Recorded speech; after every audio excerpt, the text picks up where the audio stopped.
చూస్ country delight, live better. ఇప్పుడే country delight app ని download చేసుకోండి. ప్రతి 33 సెకండ్లకి ప్రపంచవ్యాప్తంగా ఎక్కడో అక్కడ ఒక వ్యక్తి హార్ట్ అటాక్ తో మరణిస్తున్న, స్టేజ్ మీద డాన్స్ చేస్తూ పడిపోయిన వాళ్ళ కథలు చూస్తుంటే భయం వేస్తుంది. అసలు ఎందుకు ఇంత గుండె జబ్బు చొచ్చుకొచ్చేసింది? ఏఆర్ రెహమాన్ గారికి అలజడి, ఇబ్బందిగా ఉంటే వెళ్లారు హాస్పిటల్కి. Of course he's fine now. First 1 hour is a danger period. Particular fibrillation అంటాం, సడన్ కార్డియక్ డెత్స్ ఎక్కువగా సంభవిస్తుంటాయి. ఒక్కోసారి నాకు అసిడిటీ లాగా వస్తుంది, కొంచెం సేపు దూరం నడవంగానే ఇబ్బందిగా ఉంటుంది, కానీ యాంటాసిడ్ వేసుకుని తగ్గిపోతున్నారు. ఎలా తెలుస్తుంది హార్ట్ అటాకా లేకపోతే హార్ట్కి సంబంధించిందా అని? అది నడిచినప్పుడు, పని చేసినప్పుడు హార్ట్ వేగం పెరిగినప్పుడు ఏంటంటే హార్ట్కి ఎక్కువ ఆక్సిజన్ కావాలి. కిడ్స్ కంటే ఎక్కువగా స్ట్రెస్ తీసుకోవడం, ఎక్కువగా నిద్ర లేకుండా పనిచేయడం, డే నైట్ హ్యాబిట్స్, ఇవన్నిటి వల్ల కూడా. దేనికి ఇండికేషన్? లోపల బ్లాక్స్ ఉన్నాయనా? బ్లాక్స్ ఏంటంటే కొంచెం మొదలైనప్పుడు 50% మొదలైనప్పుడు పెద్ద సిమ్టమ్స్ ఉండవు. ఎందుకంటే బ్లడ్ ప్రెషర్, రక్తం సరఫరా పెరగదు. 89% దాకా వెళ్తే కూర్చుంటే నొప్పి రావడం. కొందరికి ఒకటే కన్ఫ్యూజన్, యాంజైనా కూడా అన్నం తింటే మనకు రక్త ప్రసారం కొంచెం స్టమక్ సైడ్ డైవర్ట్ అయ్యి హార్ట్కి తగ్గుతుంది కనుక కొన్నిసార్లు పెయిన్ వస్తుంది. దీన్నే చాలా మంది గ్యాస్ అనుకొని చాలా మంది ప్రాబ్లంలో ఇరుక్కుంటారు. చెక్ లిస్ట్ ఏంటి సార్? మామూలుగా HbA1c, lipid profile, CBP, HSCRP, anaemia కూడా ఉంటుంది. డిసీజ్ కొంచెం ఉన్నా కూడా అది ప్రెసిపిటేట్ అవ్వడానికి అవకాశం ఉంది. లేడీసే మగవాళ్ళు రక్తం పీల్చుకు తాగుతారా అంటారు, మరి మగవాళ్ళందరూ మీరే చెప్తున్నారు. మరి చాలా మంది మంచినీళ్ళు ఇచ్చేస్తారు, చాలా మంది అరిపాదలు ఇలా గట్టిగా రాసేస్తారు, చాలా మంది పడుకోబెడతారు, కొంతమంది కూర్చోపెడతారు. వాట్ ఇస్ అది కరెక్ట్ కూడా కాదండి సార్? కిషోర్ కుమార్ గారు 1 kg పకోడీ తిని పాట పాడేవాడు, దానికి ఏం వచ్చేది కాదని చెప్పి అదే ప్రమోట్ చేస్తా అంటే తప్పు అవుతుంది. Welcome to the healthy journey with Swapna, exclusively మీ సుమన్ టీవీలో. ఇది మామూలు విషయం కాదండో నేను చెప్పబోతోంది. ప్రతి 33 సెకండ్లకి ప్రపంచవ్యాప్తంగా ఎక్కడో అక్కడ ఒక వ్యక్తి హార్ట్ అటాక్తో మరణిస్తున్న స్టాటిస్టిక్స్ మన కళ్ళ ముందు కనిపిస్తున్నాయి. అంతేకాదు భారతదేశంలో leading cause of death cardiac, అంటే కార్డియోవాస్కులర్ డిసీజ్ అనే విషయం కూడా చాలా జీర్ణించుకోలేని వాస్తవం. ఇదివరకు ఒక గ్లామరస్ అంటే జబ్బుగా చూపించేవారు గుండె జబ్బుని సినిమాల్లో కూడా. ఏదో ఒక టైంలో గుండె పట్టుకుని అలా వస్తుంది గుండె జబ్బు, కొంత కాసేపు ఉంటుంది, తర్వాత మనిషి బతుకుతాడు లేకపోతే పోతాడని. కానీ నిజంగా చెప్పాలంటే మనకి సడన్ కార్డియాక్ ఫెయిలియర్తో అక్కడికక్కడ అలా డ్రాప్ డెడ్, అంటే అక్కడ నిజంగా స్టేజ్ మీద డాన్స్ చేస్తూ పడిపోయిన వాళ్ళ కథలు చూస్తుంటే భయం వేస్తుంది. ఇవాళ లెట్స్ ఫైండ్ అవుట్ అసలు ఎందుకు ఇంత గుండె జబ్బు చొచ్చుకొచ్చేసింది. మనతో పాటు ఒక చాలా well known and renowned cardiologist ఉన్నారు, చాలా senior in his profession. Doctor A Srinivas Kumar garu is a director of cardiology from Apollo hospitals, అలాగే క్లినికల్ రీసెర్చ్ వింగ్కి కూడా వారు హెడ్గా ఉన్నారు. అండ్ ప్రస్తుతం కార్డియాలజీకి సంబంధించిన అన్ని విషయాల్ని క్షుణ్ణంగా ఆయన, ముఖ్యంగా బార్త్ సిండ్రోమ్ అంటారా, చాలా రేర్ కండిషన్స్ కూడా ట్రీట్ చేస్తూ వచ్చారు వారి కెరియర్లో. డాక్టర్ శ్రీనివాస్ కుమార్ గారు, thank you for joining us sir. నమస్తే మేడం. సో చాలా భయానకమైన విషయమే, మన దాకా రాదనుకుంటాం. ఇదివరకు జెనెటిక్స్ని మాత్రం దృష్టిలో పెట్టుకునేవారు. ఈ గత 25 ఏళ్ల మీ కెరియర్లో ఏం మార్పులు చూశారు సార్? అంటే మీరు అందరూ చెప్పినట్టుగా జబ్బు ఎక్కువగా పెరుగుతోంది. భారతదేశము స్వాతంత్రం వచ్చినప్పటికీ ఇప్పటికి చూస్తే జబ్బుల పర్సెంటేజ్ ఆఫ్ పేషెంట్స్ ఎఫెక్ట్ అయిన వాళ్ళు పెరుగుతున్నారు. అలానే కాకుండా మరీ యంగ్ వయసులో కూడా వస్తుంది. సో ఇది ఎందువల్ల జరుగుతుందని మనం అనలైజ్ చేసినట్టుంటే, డిసీజ్ ఏంటంటే it is a syndrome and complex process between genetics and environmental influences. మన భారతదేశంలో ఇన్ జనరల్గా జెనెటికల్లీ కొంచెం ఎక్కువ జబ్బులు ఉన్నమాట వాస్తవము. Genetically our patients maybe coronary artery smaller size అనుకుంటే వేరియస్ కారణాల వల్ల. కాకపోతే ఈ జెనెటిక్స్కి ఎన్విరాన్మెంటల్ ఇన్ఫ్లుయెన్సెస్, మన పాత అప్పుడు ఏంటంటే traditional Indian habits were all good habits. They use to go for walking, take less of మన ఫ్యాటీ ఫుడ్స్ అవి లేకుండా హెల్తీ డైట్ తినడము, అక్కడ ఎక్సర్సైజ్లు, యోగాలు. ఇప్పుడు మోడర్న్ సివిలైజేషన్లో ఏమైపోయిందంటే అందరు అఫ్లుయెంట్ సొసైటీస్ వచ్చేసి మన ఈటింగ్ ప్యాటర్న్స్ చేంజ్ అయిపోయినాయి, వాకింగ్ తగ్గిపోయింది, ఎక్సర్సైజ్ లేదు. దాంతోపాటు డైటరీ హ్యాబిట్స్ మారినాయి, ఇంకా అఫ్లుయెంట్స్తోని పాటు స్మోకింగ్ ఇట్లాంటివి బ్యాడ్ హ్యాబిట్స్ కూడా దరిచేరినాయి. ఇంకా చూసినట్టయితే ఈ ఎన్విరాన్మెంటల్ ఫ్యాక్టర్స్, జెనెటిక్ ఫ్యాక్టర్స్ కలిపి ఇది ట్రిగర్ చేసి జబ్బు పెరుగుతున్నట్టుగా మనం చూస్తున్నాం. ఈ రిస్క్ ఫ్యాక్టర్స్, డయాబెటీస్ కూడా పెరుగుతోంది, బ్లడ్ ప్రెషర్ కూడా పెరుగుతోంది. దాంతోపాటు స్ట్రెస్ కూడా ఒక ముఖ్యమైన కారణం.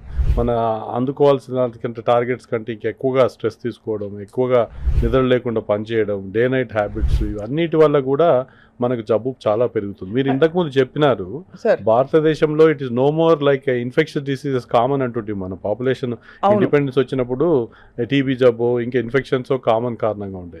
అది కాదు ఇప్పుడు నాన్ ఫస్ట్ కమ్యూనికబుల్ లో number 1 cause of death heart diseases and strokes. దీన్ని కార్డియోవాస్కులర్ డిసీజెస్ అంటాం. సో ఇది అందరూ తెలుసుకోవాల్సిన విషయం. నిన్న మొన్న కూడా సార్ ఏఆర్ రెహమాన్ గారికి అలజడి ఏదో గుండె ఏదో ఇబ్బందిగా ఉంటే వెళ్ళారు హాస్పిటల్కి. Of course is fine now.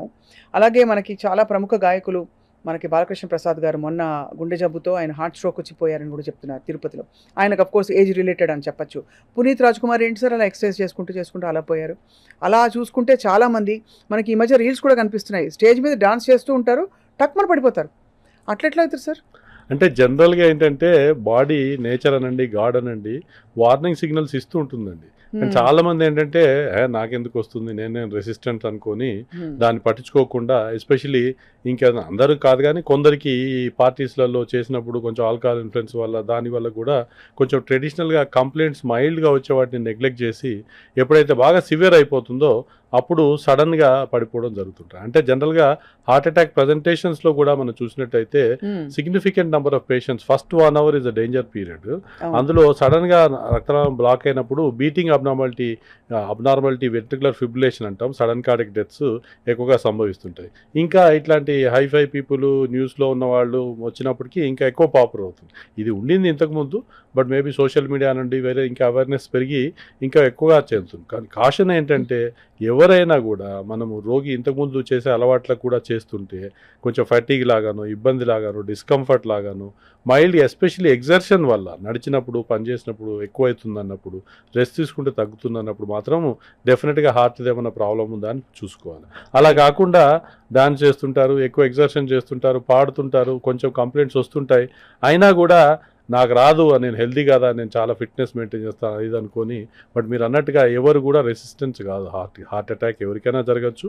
కాకపోతే రిస్క్ ఫ్యాక్టర్స్ ఉన్న వాళ్ళకి ఎక్కువగా జరిగే అవకాశం ఉంటుంది, లేని వాళ్ళకు అసలే జరగదని లేదండి. కనుక ఎవరైనా కూడా ఏ మాత్రమైనా ఎగ్జర్షన్లో కంప్లైంట్స్ వచ్చినప్పుడు మాత్రము డెఫినెట్గా డాక్టర్ దగ్గరికి వెళ్ళి టెస్ట్ చేయించుకొని ఏమైనా వచ్చే ఛాన్స్ ఉందా అని మనం చూసుకోవాలి.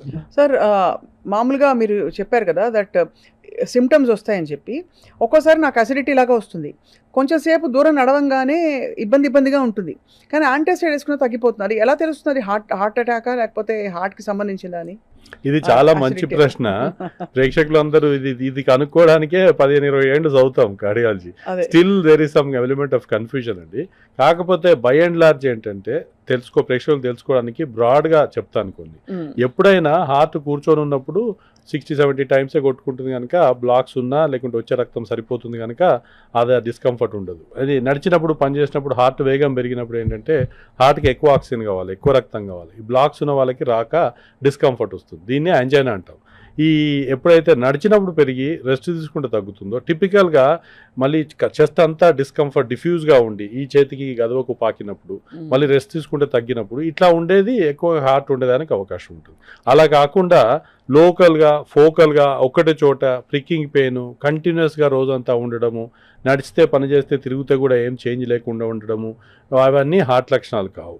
ఈ ఏ మిల్యూలో జరుగుతుందని కూడా ఇంపార్టెంట్. అంటే ఇప్పుడు ఒక 30 ఏళ్ల అమ్మాయికి ఏమి రిస్క్ ఫ్యాక్టర్స్ లేని వాళ్ళకు వచ్చేదానికి ఫోకల్గా పెయిన్ ఉంటే అది హార్ట్ రాయడానికి అవకాశం తక్కువ. అలా కాకుండా 50-60 ఏళ్ల వాళ్ళకు షుగర్ ఉంది, స్మోకింగ్ అలవాటు ఉంది, వాళ్ళకి ఎగ్జర్షన్లో వస్తుందంటే అయ్యే పాసిబిలిటీ ఎక్కువ. దాన్ని ప్రీటెస్ట్ పాసిబిలిటీ అంటాం. ఇలా ఎప్పుడైనా కూడా బై అండ్ లార్జ్ అందరూ శ్రోతలకు చెప్పదలుచుకున్న వ్యూవర్స్ చెప్పదలుచుకున్నది ఏంటంటే బేసికల్గా డౌట్ ఉన్నప్పుడు మళ్ళీ కన్సర్న్ డాక్టర్ దగ్గరికి వెళ్ళి స్పెషలిస్ట్ దగ్గరికి వెళ్ళి టెస్ట్ చేయించుకొని దాన్ని రూల్ అవుట్ చేసుకోవడం చాలా అవసరం. డాక్టర్స్గా మేము కూడా ఇనీషియల్గా కొంచెం డౌట్ ఉన్నప్పుడు అబ్జర్వ్ చేస్తాం పేషెంట్ని. అబ్జర్వ్ చేసి 1-2 అవర్స్లో మళ్ళీ ఈసీజీ రిపీట్ చేసి కొన్ని బ్లడ్ టెస్ట్ ట్రోపనిన్ లాంటి పరీక్షలు చేసి హార్ట్ స్కానింగ్ తీసి అవన్నీ చూసి మనం సపోర్టింగ్ ఎవిడెన్స్ చేస్తాం. But by and large 90% heart అదా కాదా అనేది మన రోగి ఏం చెప్తున్నాడు అనేది హిస్టరీ బట్ట మనం డయాగ్నోస్ చేస్తాం. సో యాంజైనా అనేది చాలా సిగ్నిఫికెంట్గా అన్ని రకాల క్లాసికల్గానే ఉండదు అందరికీ. కొందరికి లేడీస్లో ఎస్పెషల్లీ చూసినట్టయితే క్లాసికల్గా డిస్కంఫర్టే రాదు. వాళ్ళకి ఏంటంటే ఫటీగ్ లాగా, వీక్నెస్ లాగా, కొంచెం నడిస్తే అలసినట్టు, కొంచెం దడలాగా, కొందరికి చక్కెర వచ్చి పడిపోవడం ఇట్లాంటివి కూడా. సో దాన్ని బట్టి అది దేనికి ఇండికేషన్? లోపల బ్లాక్స్ ఉన్నాయనా? అవునండి. ఇప్పుడు బ్లాక్స్ ఏంటంటే కొంచెం కొంచెం మొదలైనప్పుడు 50% మొదలైనప్పుడు పెద్ద సిమ్టమ్స్ ఉండవు. ఆ ఆర్టరీలో 70% బ్లాకేజ్ వచ్చినప్పుడు నడిచినప్పుడు ఎక్కువగా సిమ్టమ్స్ వస్తాయి. ఎందుకంటే బ్లడ్ ప్రెషర్, రక్తం సరఫరా పెరగదు. అదే 90% దాటితే ఇంకా 99% దాకా వెళ్తే కూర్చుంటే నొప్పి రావడం. కొందరికి ఒకటే కన్ఫ్యూజన్ పాయింట్ ఏంటంటే అన్నం తిన్నాక పోస్ట్ ప్రాండియల్ యాంజైనా అని కూడా, కొందరికి యాంజైనా కూడా అన్నం తింటే మనకు రక్త ప్రసారం కొంచెం స్టమక్ సైడ్ డైవర్ట్ అయ్యి హార్ట్కి తగ్గుతుంది కనుక కొన్నిసార్లు పెయిన్ వస్తుంది. దీన్నే చాలామంది గ్యాస్ అనుకొని చాలామంది ప్రాబ్లంలో ఇరుక్కుంటారు. కానీ ఇంకా 100% మొత్తానికే బంద్ అయితే మాత్రం అప్పుడు హార్ట్ అటాక్ వచ్చి రోగి కూర్చుంటేనే సివియర్గా పెయిన్ రావడం, ఇది స్వెట్టింగ్ రావడం, ఇంకా ఎక్కువ అవుతే సడన్గా చనిపోవడం, చక్కెర రుచి పడిపోవడం ఇట్లాంటివి కూడా జరుగుతుంటాయి. సో సపోజ్ ఈ వీపు మధ్యలో వెనకాల ఇలా కత్తితో పొడిచినంత నొప్పి వస్తుంది, అది దాదాపు కొంచెం సేపు అయ్యాక 2 few hours సోడా తాగో ఈనో తాగో తగ్గుతుంది. దట్ ఈస్ గ్యాస్ట్రిక్ కదా సార్? వెనక భాగం కంటే ముందు భాగంలో ఈ స్టమక్ స్టర్నం అంట, మధ్యలో బొక్కు ఉంటుంది కదా, ఛాతి బొక్క, దాని వెనకాల జరిగి అది కొంచెం తీసుకుంటే రిలీఫ్ వచ్చేది ఎక్కువగా ఉంటుంది. వీపు మీరు అన్నట్టు వెనకాల స్టాబింగ్ పెయిన్ సివియర్గా ఉంటే అయోటిక్ డిసెక్షన్ అని పెద్ద హార్ట్ నుంచి బయటకు తీసుకొచ్చే అయోటా అనే పెద్ద రక్తనాళంలో అప్పుడప్పుడు చిట్లి డిసెక్షన్ అంటారు దాన్ని, దానివల్ల కూడా అటు సివియర్గా పెయిన్ వస్తుంది. బట్ ఏదైనా కూడా మామూలుగా గ్యాస్ పెయిన్ అయితే అంత ఎఫెక్ట్ ఉండదండి. మామూలుగా మనం తీసుకున్నట్టయితే 1 to 10 మనం most difficulties, that's why I keep telling women are great. Number 10 is labor pains. Then next to that, number 9 is heart pain. It is sort of very severe discomfort when heart attack happens. అవును. But angina ఉన్నప్పుడు అంత సివియర్గా ఉండకపోవచ్చు, కానీ రోగి రెస్ట్లెస్గా ఉంటాడు, discomfort ఉంటుంది వానికి. అట్లా unless it is taken care he won't be comfortable. ఎప్పుడైనా డౌట్ ఉన్నప్పుడు మీరే గ్యాస్లు అనుకోను యాంటాసిడో ఇనోలో తాగి టాబ్లెట్ ఫార్మసీలో తీసుకొని మళ్ళీ ల్యాండ్ కావద్దండి. ఎప్పుడొకటి కాషన్ ఏంటంటే పడుకొని ఉంటాము, సడన్గా నిద్రలో డిస్టర్బ్ అయ్యి సివియర్గా పెయిన్ వచ్చినప్పుడు అనిపించినప్పుడు మళ్ళీ హాస్పిటల్కి రావడం చాలా అవసరం.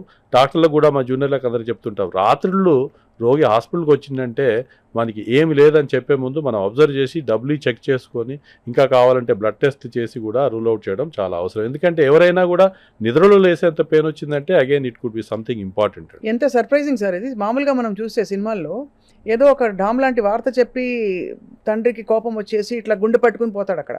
కానీ నిద్దట్లో హాయిగా నిద్రపోతున్న టైంలో పెయిన్ వచ్చింది అంటే ఎంత సివియర్ హార్ట్ డిసీజ్ లోపల ఉండాలి. అవునండి, అది ముఖ్యము. సినిమాలో చూపించే డ్రామటైజేషన్ ఏంటంటే stress is one of the risk factor. But is it sir? It is right. Stress is one of the risk factor. దాంట్లో ఏం జరుగుతుందంటే హార్ట్ లోపల ఇందాక చెప్పాను కదా 70% 90% ప్లాక్స్ అని. ఈ స్ట్రెస్ వల్ల ఆర్ సివియర్ ఎక్సర్సైజ్ చేసిన, ఇప్పుడు వెయిట్ లిఫ్టింగ్ చేస్తారు, ఓవర్ నైట్ హృతిక్ రోషన్ అయిపోవాలని ప్రయత్నం చేస్తుంటారు.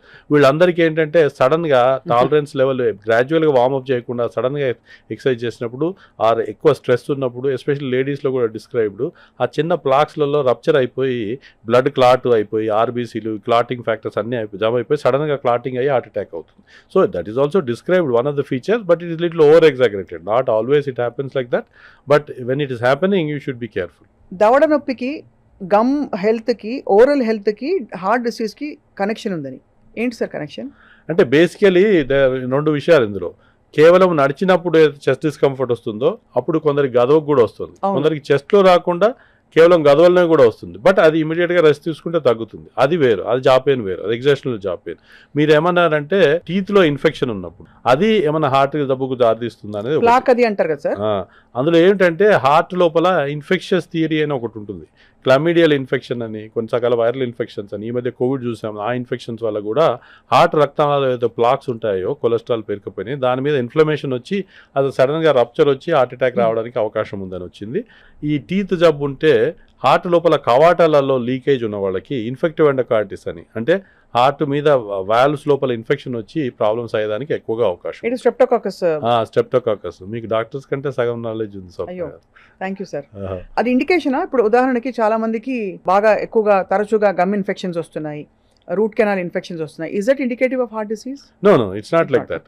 ఇప్పుడు అది తరచుగా వస్తున్నాయంటే డయాబెటీస్ ఉన్నా, ఇంకా ఏమైనా ఫ్యాక్టర్స్ ఉన్నా కూడా తరచుగా ఇన్ఫెక్షన్ వస్తుంది. ఇన్ఫెక్షన్ వచ్చిన వాళ్ళకి అప్పుడప్పుడు హార్ట్కి దారితీస్తుంది, కానీ హార్ట్ జబ్బు ఉన్న వాళ్ళకి గమ్స్ ఇన్ఫెక్షన్ వస్తుందని కాదని. అంటే ఇప్పుడు అందరూ ఒకటే చెప్తున్నారు, బాగా ఎక్సర్సైజ్ చేయి, ఆయిల్ తగ్గించు, ఫుడ్ తగ్గించు, కార్బోహైడ్రేట్, షుగర్ తగ్గించు అని చెప్పి అన్ని మంచివన్నీ తీసేస్తే లైఫ్లో మిగిలేది ఏమిటంటే చాలా పెద్ద డౌట్, తాగద్దు, స్మోక్ చేయొద్దు అని. So what is your prescription sir for a good heart health? అంటే అందరికీ చెప్తానండి, ఇప్పుడు ఏవైతే నేచర్ గాడ్ గ్రేట్ అండి. ఇప్పుడు చాలా టేస్టీగా ఉండి అది హెల్తీగా ఉన్నది అనుకుందాం ఎగ్జాంపుల్. కొన్ని ఉన్న ఎక్సెప్షనల్ ఫుడ్ చెప్తాను. అది ఉంటే చాలా రిచ్ పీపుల్ ఎగ్జాంపుల్ అంబానీ తీసుకుని వాళ్ళంతా నిల్వలు చేసుకొని మామూలు కామన్ మ్యాన్కి ఉండదండి. అది హెల్తీగా ఉండి హ్యాపీ టేస్టీగా ఉంటాయి. But by and large fruits are good which are also tasty. But మిగతా అన్ని బిర్యానీలు, చీజ్, బర్గర్ ఇవన్నీ ఏవైతే టేస్టీ అనుకుంటామో అవన్నీ unhealthy food. That is nature's way of protecting the healthy food or whatever you call it. So food is one important part. మీరు అన్నారు ఇంకా ఎట్లా ప్రొటెక్ట్ చేసుకోవాలి ఫుడ్లో, మరి ఏం తినకపోతే వాడు ఎట్లా బతకాలంటే బేసికలీ అండి మన అలవాట్లను బట్టి మన దైనందిక జీవనం డెవలప్ అవుతుంది. Somebody may be happy eating nothing, ఓ జోక్ వేస్తే బాయిల్డ్ వెజిటేబుల్స్ తింటే వాడు బతికేందుకు అనుకుంటే దట్ ఈస్ డిఫరెంట్. బట్ మన perception of eating towards food, what you are enjoying also changes with your attitude. That's very important. If you want to be healthy, then you have to make some healthy food habits. అంటే ఉదాహరణకి healthy food habits అంటే ఉదాహరణకి ఏవైనా అండి, vegetarian diet is by and large good. చాలా మంచిది. Anything you want. Non veg అంటారు అయితే నాన్ వెజ్ తక్కువ తింటే మంచిది. Fish is good for heart. మధ్యలో అసలు యాక్చువల్లీ అసలు కీటోను ప్రోటీన్ బేస్డ్ డైట్సే బెస్ట్ అని అన్నారు కదా సార్. ఏదైనా అండి, one more important message I would like to give is అతి సర్వత్ర వర్జేత్. ఏదైనా కూడా అతిగా చేయకూడదండి. కీటోన్ డైట్ మంచిదని అదే చేస్తే, లేదంటే మన షుగర్స్ మంచివని అదే తింటే, ఓ మధ్య కొన్ని డైట్లు చూస్తున్నాం, వాడు ఏం లేదు కొబ్బరి నూనె తాగమంటాడు, ఇంకోటి ఏంటంటే ఓన్లీ నాన్ వెజ్ ముక్కలే తినమంటాడు. ఏదైనా కూడా అతిగా చేయకూడదు. ఏదైనా బ్యాలెన్స్డ్ డైట్ ఉండి mixture of little carbohydrates and little fats and protein is good always. But if somebody has a disease that is different. If he has diabetes then you have to control sugars more. If has a kidney problem you have to control proteins more depending upon that. మనకు ఇప్పుడు kidney problem అంటే proteins తక్కువ తినాలి. Sugars ఉన్నాయనుకోండి, sugar వ్యాధి diabetes ఉంటే sugars తక్కువ. But by and large ఏంటంటే అండి, ఏది కూడా అతిగా తినకూడదు. మోతాదులో తింటే ఏదైనా మంచిది. అన్ని చిన్న గీత పెద్ద గీత సార్. బికాస్ ఒకప్పుడు ఫ్రూట్స్ అంటే అసలు యాపిల్ హెల్త్కి అసలు పరాకాష్ట అనుకునేవాళ్ళం. ఇప్పుడు చూస్తే యాపిల్ మీద ఏం పెస్టిసైడ్ కొట్టాడు ఏందో అని చెప్పి అది ఇంకో కదా, అది ప్యారలల్గా ఇంకొక ఎండోక్రైన్ సిస్టమ్ పాడైపోతుందని అదొక ఆందోళన ఉంటుంది. ఇటువైపు ఫ్రూట్స్ ఎక్కువ తింటే షుగర్స్ వచ్చేస్తాయి బాడీలో, ఎక్కువ తినొద్దు ఫ్రక్టోస్ పెరిగిపోతుంది అని అదొక ఆందోళన. సో ఎవ్రీబడి సో కన్ఫ్యూజ్డ్ ఇప్పుడు ఏం తినాలి, ఎంతవరకు తినొచ్చు అని చెప్పి. Apple a day keeps doctor away అనేది ఒక నానుడి ఉంది కదండి. Apple is not that bad. ఒకదానికంటే ఎక్కువ తినలేము. ఏవైతే జ్యూసులు తీసే ఫ్రూట్స్ ఉంటాయో ఆ జ్యూసులు తీసుకొని తాగితే మాత్రం ఎక్కువ క్యాలరీ కంటెంట్ వస్తుంది, షుగర్స్ ఎక్కువ వస్తుంది. By and large fruits as such తింటే ఫైబర్ ఉంటుంది. ఇప్పుడు మన నారింజ పండు తిన్నా, మోసంబి పండు తిన్నా దాంతో పాటు తింటే పర్వాలేదు. జ్యూసులు తీసుకొని తాగితేనే ఎక్కువ క్యాలరీస్, ఎక్కువ ప్రాబ్లమ్స్ వస్తాయి. బై అండ్ లార్జ్ షుగర్ లేని వాళ్ళు ఫ్రూట్స్ తీసుకుంటే పర్వాలేదండి. కానీ షుగర్ ఉన్న వాళ్ళు మాత్రం బనానాస్, ఇంకా ఏదైతే ఎక్కువ షుగర్ కంటెంట్ ఉంటే జ్యూసెస్ అవన్నీ అవాయిడ్ చేయాలా. మన even mangoes have high sugar content. But otherwise diabetes లేని వాళ్ళు you can always take few portions of fruits. ఇంకా మనకు ఆయిల్స్ గురించి చెప్తే డైట్ కంట్రోల్ కంప్లీట్ చేద్దాము. ఆయిల్ కూడా కొందరు ఆలివ్ ఆయిల్ చాలా మంచిది వాడతారు. అదే డబ్బులు ఉన్న వాళ్ళు ఆలివ్ ఆయిల్ వేసుకుని తిందామంటే కూడా ఆలివ్ ఆయిల్ అంత టేస్ట్గా ఉండదు. అదే వాడితే ఇంకా విరక్తి వచ్చేస్తుంది. సో ఏదైనా కొంచెం అకేషనల్గా వాడితే పర్లేదు. కానీ what is found in studies ఏంటంటే rotation of oils is good అని. ఏదైతే సన్ఫ్లవర్ ఆయిల్, కాన్ ఆయిల్ ఇంకా రొటేషన్ చేసి కొంచెం మోతాదులో తినాలి ఏదైనా కూడా. మళ్ళీ అతిగా ఆలివ్ ఆయిల్ మంచిదని టన్నులు తినేస్తే మళ్ళీ అది కూడా బ్యాడ్ అవుతుంది. సో కనుక ఏదైనా మితంగా తీసుకొని దాని తర్వాత ఇంకా రొటేషన్ ఆఫ్ ఆయిల్ చేస్తే మంచిదని స్టడీస్లో ఉంది. ఇప్పుడు మీరు వచ్చారు కదా సార్ ఇంటర్వ్యూకి, మీకు చక్కగా వేడి మిరపకాయ బజ్జీలు మంచిగా బోండాలు పెడితే తింటారా మీరు? తినరా? యూఆర్ కార్డియాలజిస్ట్, మీకు నాలెడ్జ్ అంతా ఉంది, మీ గుండెలో ఏమవుతుందో కూడా మీకు తెలుసు. తినరా సార్ అసలు? అంటే ఇంకోటి అండి, హ్యాపీగా ఉండడం కూడా ఇంపార్టెంట్. అదే కదా, అందుకే అడుగుతున్నా. Happiness, health. ఇప్పుడు నేను విరక్తి వచ్చేసి నేను తినలేకపోతున్నాను బాధపడితే బ్యాడ్, అది చేయకూడదు. దాని బదులు మీరు ఒక సమోసా తింటైనా పర్లేదు, కానీ దానివల్ల ఫీల్ అవుతుంటే మాత్రం కొంచెం చేయొచ్చు. కానీ అదే పనిగా మీరు 4-5 సమోసాలు తినేస్తా, 4-5 మిర్చిలు తింటా అంటే మాత్రం తప్పండి. ఏదైనా కూడా మితంగా చేస్తే పర్వాలేదు, అతిగా చేయకూడదు. సో డైట్లో చెప్పినట్టు healthy diet is one of the important reason to remain healthy. So అలా మనము కొన్ని వరల్డ్లో చూస్తే ఫిన్లాండ్లో జబ్బు చాలా తక్కువగా ఉంది. ఎందుకని అనలైజ్ చేసినట్టు వాళ్ళ ఫ్రూట్ ఇంటేక్ చాలా ఎక్కువ. ఇంకోటి ఏంటంటే వాళ్ళ దేశంలోనే ఫ్రూట్స్ ఎక్కువ అండి, ఫ్రూట్స్ అన్ని రోడ్డు మీద వేస్తుంటారంట, అంత చీప్. సో కనుక మన కంట్రీలో fruits are expensive, everybody cannot afford fruits. కనుక ఏదైనా వెజిటబుల్ అయినా ఫ్రూట్స్ అయినా మోతాదులో తినచ్చు, ఏదైనా అతిగా తినకూడదు అనేది నేను చెప్పదలుచుకున్నాను. సో ఒకటి ఇంతకుముందు అన్నట్టు ఫుడ్ ఇంపార్టెంట్ అయిపోయింది. ఎక్సర్సైజు రోజు కనీసము ఒక 30 నిమిషాలన్నా వాకింగ్ చేసి వారంలో 5 రోజులను చేయాలండి. మళ్ళీ ఇప్పుడు మీరు కింద నుంచి పైకి వచ్చారు కదా, అది కూడా వాకింగే కదా, వాకింగ్ అది లెక్కకు వస్తుందా? లెక్కకు వస్తుందంటే మనకు రేటులో నడవడం activity, some activity is better then nothing. But if you can walk కంఫర్టబుల్గా ఒకటేసారి ఒక 30 మినిట్స్ కామ్గా వాకింగ్, బ్రిస్క్ వాకింగ్ చేసినట్టయితే ఇంకెక్కువ బెటర్. బ్రిస్క్ వాకింగ్ చేయడానికి ప్లేస్ లేని వాళ్ళకి ట్రెడ్మిల్ అని, సైక్లింగ్ అని అట్లాంటివి కూడా చేసుకోవచ్చు. స్విమ్మింగ్, జాగింగ్ అట్లాంటివి కూడా పర్లేదు. కానీ ఈ వెయిట్ లిఫ్టింగ్ అగైన్ చాలా హెల్దీ అనుకొని చాలామంది ఈ మధ్య జిమ్లలో జాయిన్ అయిపోయి చాలా హెవీగా weight lifting is maybe partly good in guided way, muscle building కొంచెం అండి. కానీ హెవీ జబ్బు ఉన్న వాళ్ళకి మాత్రం అసలే పనికిరాదు. ఏం చేస్తే ఏమవుతుంది సార్ వెయిట్ లిఫ్టింగ్ చేస్తే? లోపల టేర్ అవుతుందని చెప్పారు. ప్లాక్స్ ఏమైనా ఉంటే అవి రప్చర్ అయ్యి మళ్ళీ సడన్గా క్లాటింగ్ వచ్చి హార్ట్ అటాక్స్ వచ్చేదానికి అవకాశం. కానీ అది గ్రేడెడ్గా కొంచెం చేస్తే పర్లేదు 2-3 kgs. కానీ ఓవర్ నైట్గా బాడీ బిల్డప్ చేసేయాలని చేసి అది చేస్తే మాత్రం ట్రబుల్. సో ఎక్సర్సైజ్ కూడా మనం గైడెడ్ వేలో చేసుకొని వార్మప్ చేసి గ్రాడ్యువల్గా కామ్ డౌన్ చేసుకోవచ్చు. అందరూ తెలుసుకోవడానికి ఎంత చేయాలంటే మన హార్ట్ రేటు ఎంత పెరుగుతుందనేది చూసినట్టయితే రోగికి 220 minus age, that is the average heart rate which we need to achieve. దానికంటే అంత లేకపోయినా 85% ఆఫ్ ఇట్ వచ్చినా పర్లేదు. అంటే 220 మైనస్ 50 ఏళ్ళు ఉన్నారనుకోండి, 170 వరకు అంత లోపు ఎంతగా 85% చేసినా పర్లేదు. You need not go up to 100%. That is reasonable exercise. అంటే 175కి మన గుండె కొట్టుకుంటూ ఆ ట్రెడ్మిల్ పట్టుకుంటాం కదండి మెషిన్స్, ఆ 175 అనేది యాక్యురేటే కదా? అది జనరల్గా యాక్యురేటే ఉంటుందండి. వెరీ రేర్లీ జబ్బు వల్ల హార్ట్ బీటింగ్ అబ్నార్మల్ అయినా, పల్సేషన్ సరిగా లేకపోతే మళ్ళీ అది పల్స్ సెన్స్ చేయదు. అదొకటి అబ్నార్మాలిటీ. కానీ బై అండ్ లార్జ్ రీజనబుల్గానే ఉంటుంది. అంటే ఒక 5-10 అటు ఇటు ఉన్నా పెద్ద ప్రాబ్లం ఉండదు. బట్ బై అండ్ లార్జ్గా మీరు చేయగలిగినంత బాడీ చెప్తుందండి. That is what again need to listen. Body cautions you. Suppose you are very healthy, you can walk well, gradual మీ ఎక్సర్సైజ్ టాలరెన్స్ పెరుగుతుంటుంది. మీరు చేయగలిగిన దానికంటే బాడీ చెప్పినప్పుడు ఆగుమన్నప్పుడు కొంచెం రెస్ట్ తీసుకొని మళ్ళీ చేయొచ్చు. కానీ దాన్ని టూ మచ్గా టార్చర్ చేసి ట్రబుల్ చేయకూడదు. హ్యూమన్ హార్ట్ మన బాడీ కదా, మనం కేర్ చేసుకోవాలండి. Absolutely sir. సార్ ఇప్పుడు HSCRP అనేది why is it such a significant parameter? ఇదివరకు ఏదో బ్లడ్ కొలెస్ట్రాల్ ఉందా, ఏదో లిపిడ్ ప్రొఫైల్ అని సింపుల్గా వదిలేసేవారు. ఇప్పుడు HSCRP ఇన్ఫ్లమేషన్ బాడీలో మెజర్ చేయడం, why is it so significant? అంటే ఇందాక చెప్పినా కదా, ఇన్ఫ్లమేషన్ థియరీ, ఇన్ఫెక్షన్ థియరీ అనేది ఒక థియరీ హార్ట్లో. ఎస్పెషల్లీ ఎప్పుడైనా సేమ్ కొలెస్ట్రాల్ లెవెల్కే కొందరికి HSCRP ఎక్కువ ఉన్న వాళ్ళకు రిస్క్ ఎక్కువ ఉంటుందని. ఇండియాలో ఇన్ జనరల్ కూడా ఇన్ఫ్లమేటరీ మార్కర్స్ ఎక్కువ ఉంటాయని ఒక theory. Being in it self is risk factor twice మిగతా దానికంటే. సో అది HSCRP మిగతా లేని వాళ్ళకి సెర్చ్ చేస్తామండి జనరల్గా. బట్ అన్ని డయాబెటీస్, బ్లడ్ ప్రెషర్ అన్ని ఉన్న వాళ్ళకి పెద్ద రిలవెన్స్ ఉండకపోవచ్చు. But still it is considered as one of the marker inflammation, so that you are more prone. So వాళ్ళకి ఈ స్టాటిన్ అనే మందులు తీసుకుంటే ఎక్కువ బెనిఫిట్ ఉంటుంది, ఎందుకంటే ఇన్ఫ్లమేషన్ కంట్రోల్ చేస్తుంది కనుక. So HSCRP is also one of the important predictor, I would say, but not as bad as diabetes or blood pressure or smoking. But still it is also a risk marker. Smoking అయితే direct connection ఉంది కదా heart disease కి.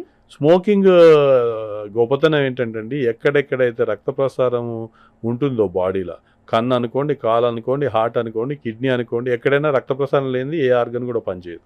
ఎక్కడైతే రక్త ప్రసారం ఉంటుందో అక్కడ smoking effect చేసి ఆ వెసల్స్ నేరో అయ్యేటట్టు చేస్తుంది. వాసోస్పాజం అంటాం దాన్ని. అలా మా బుక్లలో ఏం రాసి ఉంటుందంటే, రోగి స్మోకర్స్కి కాళ్ళలో నొప్పి వస్తున్నప్పుడు వాళ్ళ కాళ్ళు కావాలా, సిగరెట్ కావాలా చెప్పాలి, అంత డేంజరస్. అదే కాకుండా ఈ వాస్కులర్ సప్లై ఉన్న ప్రాబ్లం కాకుండా అన్ని క్యాన్సర్స్కు స్మోకింగ్ లింక్ ఉంది.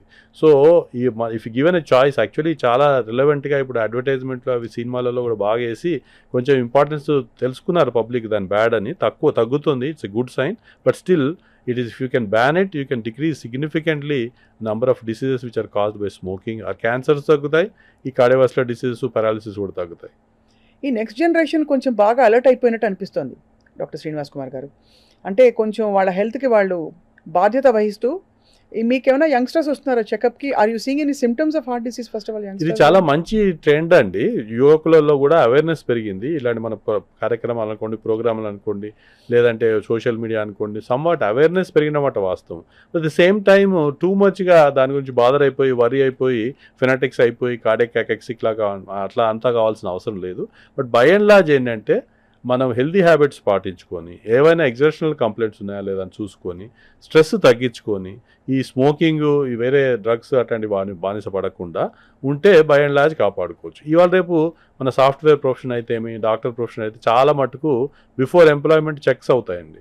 సో అదే కాకుండా చాలామందికి అవేర్నెస్ పెరిగి అపోలోలో అయితే మనం ప్రో హెల్త్ కాన్సెప్ట్ అని ఒకటి క్రియేట్ చేసాం. జబ్బు ఉన్నప్పుడే రావడం కాదు, జబ్బు రాకుండా మీరు హెల్తీగా ఉన్నప్పుడు చెకప్ చేసుకోండి. చెకప్ చేసుకొని మీకు రిస్క్ ఫ్యాక్టర్ ఉన్నట్టయితే దానికి ట్రీట్మెంట్ తీసుకోండి. మీ జబ్బు రిస్క్ను మీరు సిగ్నిఫికెంట్గా తగ్గించుకోవచ్చు అనేది కాన్సెప్ట్.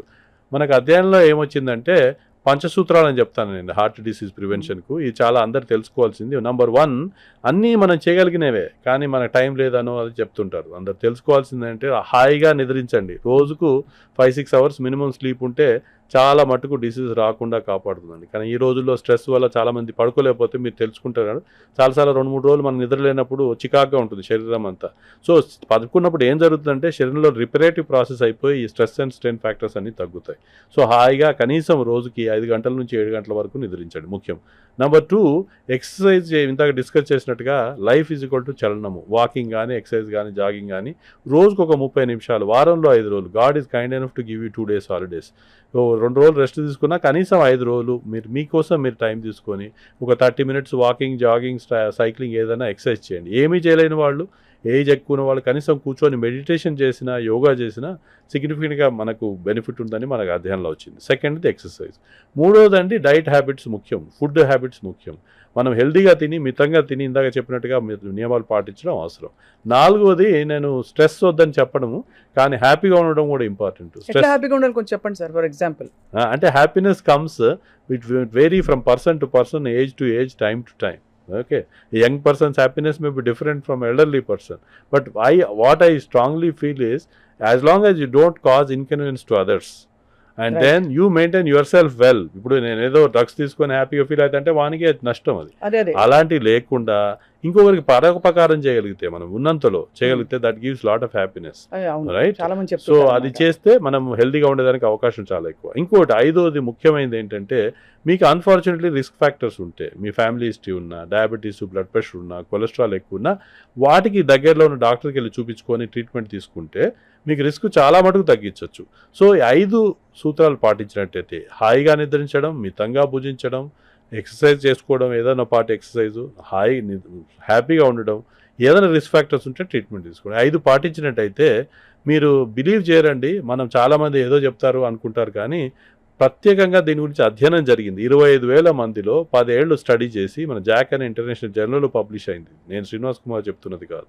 దీంట్లో ఏం చేశారంటే ఒక 10,000 మందికి స్ట్రిక్ట్గా అన్ని ఫాలో చేయాలని చెప్పారు. ఇంకో 10,000 మంది మీరు ఏదంటే అది చేసుకోండి అని వదిలేశారు. వీళ్ళకి డిఫరెన్స్ హార్ట్ అటాక్లలో ఎంత తగ్గిందంటే 10%, 20%, 30% కాదండి, 81% హార్ట్ అటాక్స్కు పారాలిసిస్ రిస్క్ తగ్గింది. కానీ చాలా మంది ఎంతమంది ఫాలో చేస్తున్నారని చూస్తే పాపులేషన్లో ఓన్లీ 1-2% కూడా చేయటం లేదు. సో ఇలాంటి ప్రోగ్రామ్స్ వల్ల అవేర్నెస్ పెరిగి ఎక్కువ మంది ఆ పంచసూత్రాలు పాటిస్తే వాళ్ళు హెల్తీగా ఉండగలుగుతారు. సార్ ఇక లాస్ట్ 3-4 క్వశ్చన్స్ ఏంటంటే, భారతదేశంలో ముఖ్యంగా మనం చేస్తున్న 2-3 పెద్ద తప్పులు చెప్పండి. ఇలా చేస్తున్నారు, ఇది చాలా తప్పు అని. ఉదాహరణకి మీరు జంక్ ఫుడ్ గురించి చెప్పారు, అలా మీకు కొట్టొచ్చినట్టు కనిపించేవి. అంటే ఇప్పుడు ఏదైనా అండి మెయిన్గా ఏంటంటే భారతదేశం ప్రోగ్రెస్ అవుతుంది, డెవలప్ అవుతుంది. So we want to do more then what we can. ఇప్పుడు pushing our cells too much and బాడీని మనం కేర్ తీసుకోవాలి కదా. It cautions you, but still people want to work hard, earn more, do things what you can achieve కంటే ఎక్కువ సాధించేద్దాం. ఇది ఇంత లోపల ఏంటంటే it's getting it lot of trouble and stress.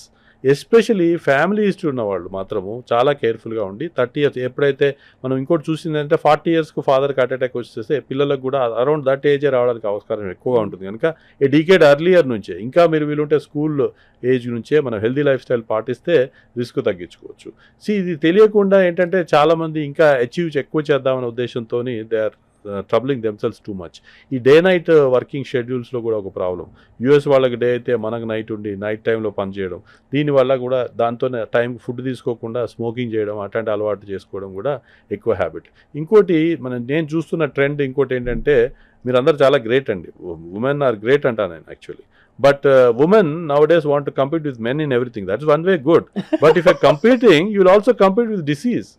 I am telling women are different because you are tolerant, and then but you are competing with men in everything. You are competing with men in diseases also, unfortunately. Previously ఏంటంటే pre menopause రాకముందు లేడీస్కి hormone protection ఉంటుండే అని చూస్తాం.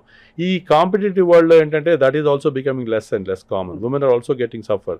And then suppose you have diabetes or early family history, then that protection of hormones is gone. So you need to be careful. చాలా మంది women ఏంటంటే మనకు బ్రెస్ట్ క్యాన్సర్కో యూట్రైన్ దానికో చెక్ చేయించుకుంటారు, కానీ చాలా మంది హార్ట్ అటాక్ వచ్చే వరకు కూడా వాళ్ళ ఫ్యామిలీస్కి అందరూ చూసుకుంటారు, వాళ్ళు చెకప్ చేసుకోరు. ఉమెన్ అందరూ కూడా తెలుసుకోవాల్సింది ఏంటంటే మీరు కూడా జబ్బు వచ్చిందా అనేది చెక్ చేసుకోవడం చాలా అవసరం. ఎందుకంటే ఉమెన్లో కూడా కామనెస్ట్ కాజు ఇప్పుడు ఏమి బ్రెస్ట్ క్యాన్సర్ యూట్రైన్ క్యాన్సర్ కాదండి, హార్ట్ డిసీజెసే కామనెస్ట్ కాజ్ ఆఫ్ డెత్. అందుకనే కార్డియాలజీ సొసైటీ మేము ఏం పెట్టామంటే ఉమెన్ ఇన్ రెడ్ అని, just to highlight that heart diseases are still the commonest. Even I am not blaming breast cancer campaign, other camp, that's also good, you can do it, but at the same time you should not neglect your cardiovascular health. So women లో కూడా disease పెరగడం చాలా చూస్తున్నాం. మూడో trend చూస్తున్నది ఏంటంటే young వాళ్ళలో రావడం. ఎందుకు అది జరుగుతుందని చూసినట్టయితే ఇదే నేను ఇందాక చెప్పినట్టుగా టార్గెట్స్ పెట్టుకోవడం, ఎక్కువగా చేయడం, ఇంకా ఓవర్ అంబిషియస్నెస్, ఈ తొందరపాటులో ఒబిసిటీ పెరగడం, ఎక్కువ యాక్టివిటీ లేకుండా, దాంతోపాటు ఒబిసిటీ పెరిగినప్పుడు ఈ డయాబెటీస్, బ్లడ్ ప్రెషర్లో పెరగడం అన్ని జరుగుతున్నాయి. రిస్క్ ఫ్యాక్టర్స్ పెరిగితే ఈ అన్నిటి వల్ల జబ్బులు కూడా పెరుగుతున్నాయి. మన కాన్సెప్ట్ మనం ఇండియాలో ప్రమోట్ చేయాల్సింది ఏంటంటే ఈ రిస్క్ ఫ్యాక్టర్స్ రాకుండానే చూసుకుంటే ఇంకా బెస్ట్. అంటే అది ప్రైమోర్డియల్ ప్రివెన్షన్ అంట. ప్రైమరీ ప్రివెన్షన్ అంటే రాకుండా చూసుకోవడం, ప్రైమోర్డియల్ ప్రివెన్షన్ అంటే రిస్క్ ఫ్యాక్టర్సే రాకుండా చూసుకోవడం. అంటే బ్లడ్ ప్రెషర్, డయాబెటీస్, కొలెస్ట్రాల్ లేకుండా చూసుకోగలిగితే ఇంకా మంచిది. అంటే అర్లీగానే మనం ముందు నుంచే ఎక్సర్సైజ్ చేసుకొని, ముందు నుంచే వాకింగ్ చేసుకొని, బరువు పెరగకుండా చూసుకొని, మనకు షుగర్, బీపీ రాకుండా, కొలెస్ట్రాల్ ఎక్కువ లేకుండా ఫుడ్ హ్యాబిట్స్ పాటిస్తే ఆటోమేటిక్గా మనకి రిస్క్ ఫ్యాక్టర్స్ ఉండవు, దాంతోపాటు జబ్బులు ఉండవు. రైట్. చెక్ లిస్ట్ ఏంటి సార్? మామూలుగా హెచ్బిఏవన్సీ, లిపిడ్ ప్రొఫైలు, ఇంకా సిబిపి, హెచ్ఎస్సిఆర్పి. హెచ్ఎస్సిఆర్పి అందరికీ చేయలేదు. Serum creatinine, kidney function check చేసుకోవడం కూడా ఇంపార్టెంట్. హిమోగ్లోబిన్ లేడీస్లలో ఎస్పెషలీ అనీమియా కూడా ఉంటుంది, దాంతో కూడా హార్ట్ డిసీజ్ కొంచెం ఉన్నా కూడా అది ప్రెసిపిటేట్ అవ్వడానికి అవకాశం ఉంటుంది. కానీ ఆ లేడీసే మగవాళ్ళు రక్తం పీల్చుకు తాగుతారా అంటారు, మరి మగవాళ్ళందరూ మీరే చెప్తున్నారు.